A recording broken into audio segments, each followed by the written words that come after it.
અરવલ્લી જિલ્લાના માલપુર ખાતે વાલ્મીકી સમાજની મહિલાઓએ સમાજની પડતર માંગણીઓને લઈ માલપુર ગોધરા હાઈવે રોડ ચક્કાજામ કરતા ભારે અફરાતફરી સર્જાઈ હતી।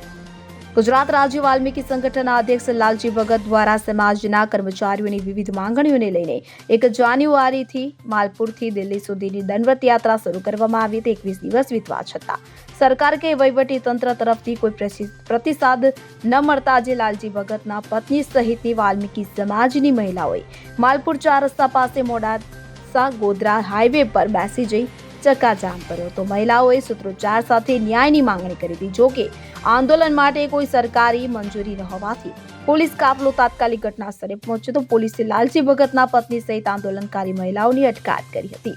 બંધ કરાયેલા હાઈવેને ફરી ખુલ્લો કરાવ્યો હતો અને વાલ્મીકી સમાજની માંગણીઓ પ્રત્યે સરકારની ઉદાસીનતા સામે ભારે રોષ જોવા મળી રહ્યો છે।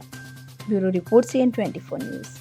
હવે જુઓ દેશ દુનિયાની તમામ ખબરો તમારી આંગળીના ટેરવે। ઉઠાવો મોબાઈલ અને Google Play Store પરથી ડાઉનલોડ કરો અમારી CN24 ન્યૂઝ મોબાઈલ એપ।